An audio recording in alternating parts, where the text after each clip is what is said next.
você vive uma vida de santidade, você é salvo, meu amado. E sem a qual ninguém verá o Senhor. Tá vendo? Que depende disso também, você ter amor ao seu próximo. Aí vamos lá. Versículo 5 diz assim: mas, segundo a tua dureza e teu coração impenitente, ou seja, aquele coração que recusa a se arrepender, diz assim: entesouras ira para ti no dia da ira e da manifestação do juízo de Deus. Agora eu vou perguntar uma coisa a você. Paulo fala da graça e Paulo está dizendo que é por causa do coração duro do povo que não quer se arrepender. Deus, ele permite tribulação, muitas coisas na vida do ser humano. Por quê? Porque Deus é perverso? Não, porque o homem não quer se arrepender. Aí ele diz que essas pessoas que não querem se arrepender, elas mesmas juntam para si ira. Veja se não está isso no versículo. Entesoura as iras para ti no dia da ira e da manifestação do juízo de Deus. Aí agora, vamos lá, o versículo que a gente está esperando, versículo 6. O qual, Paulo está se referindo a quem? O qual ou ao quê? Recompensará cada um. Quem é que vai recompensar? Quem é que vai recompensar, Ângela? O Senhor. Segundo a fé? Não. Mas a salvação não é por fé? Pastor Jefferson. Olha aí.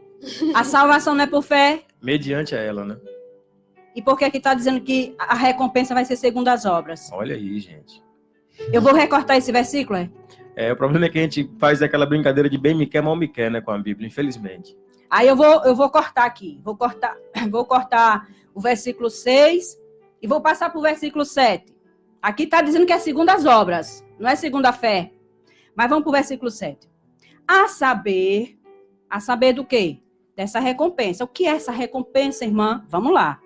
A saber o que vai ser recompensado, vamos lá. O que é a recompensa, Ângela? A vida eterna. Aí o versículo 7 diz: a vida eterna. A todos? Não. A quem? Aos que com perseverança Em fazer o bem. Fazer o bem é o quê? É só fé? Não. Fazer. É só fé, pastor Jefferson? Não, tem que fazer. Ação, né? Fazer ação. Ah, tá. Então vamos lá.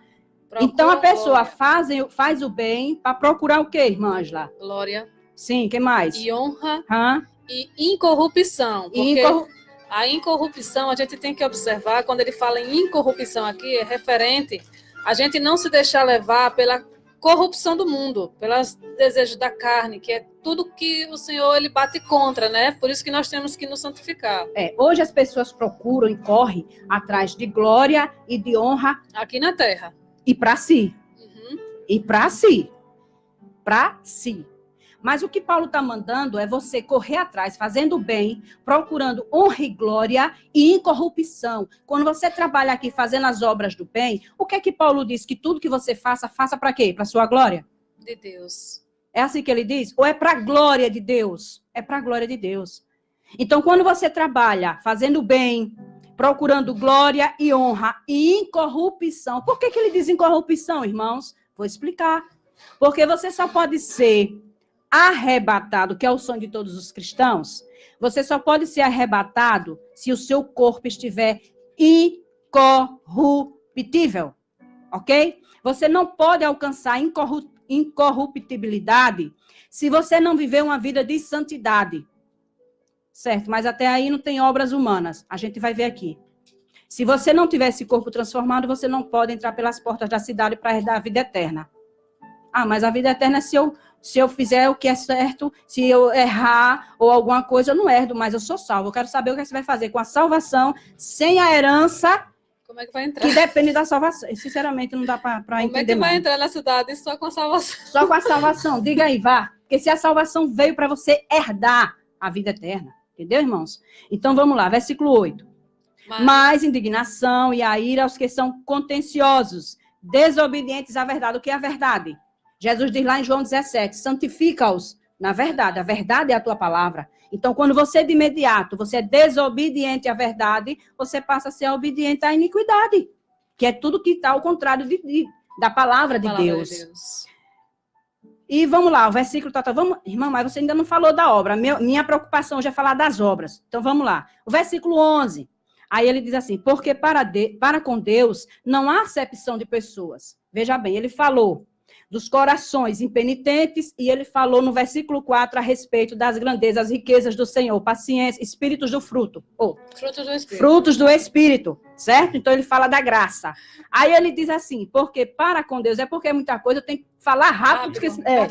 Porque para com Deus não há acepção de pessoas. Então, quando Deus, irmãos, ele quer salvar grego, ele quer salvar judeu, entendeu, irmãos? Ele quer salvar preto, ele quer salvar branco. Para Deus não faz acepção de pessoas. Ele quer salvar rico, apesar de que ele disse que é muito difícil o rico entrar no reino dos céus, porque o seu coração está na riqueza. Mas ele quer salvar todos, irmãos.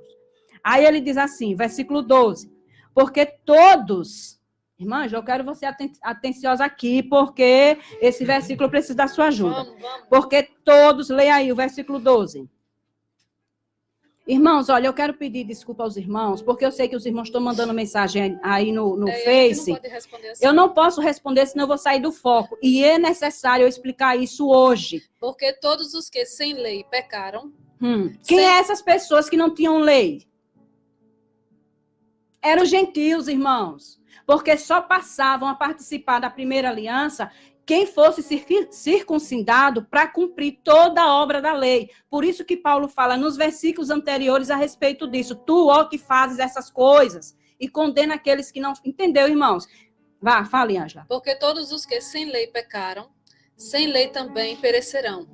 E todos os que sob a lei pecaram, pela lei serão julgados. Pronto, então veja só. O que Paulo está dizendo aqui é que cada um, tanto aqueles que estavam crendo na primeira e como aqueles que estavam vivendo a nova, iam ter a sua recompensa. Se você faz o bem,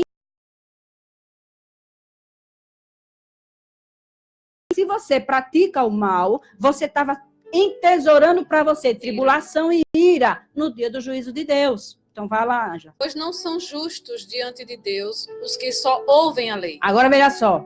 Mas não é por fé? A fé vem pelo ouvir e o ouvir da palavra. Como é que Paulo está dizendo aqui? Repita, irmã Ângela. Pois não são justos diante de Deus os que só ouvem a lei. E agora? Vou cortar de novo esse versículo. Já tem 2 versículos para eu cortar aqui. Certo, irmão? Para eu dizer que eu não preciso fazer mais nada. Que a salvação veio por mérito de Cristo. É difícil. Vai, diga aí. Mas serão justificados os que praticam a lei. E agora? Me responda aí, quem puder. Diga aí, pastor Jefferson. Pastor Jefferson, eu gosto de botar ele na frente, sabe? Pois é, sabe, irmãos? Eu gosto de botar ele na frente. Irmão, deixa eu explicar isso aqui. Deixa eu explicar. Veja só, irmãos. Paulo está falando aqui a respeito de irmãos que é a nova aliança. Gentios, judeus.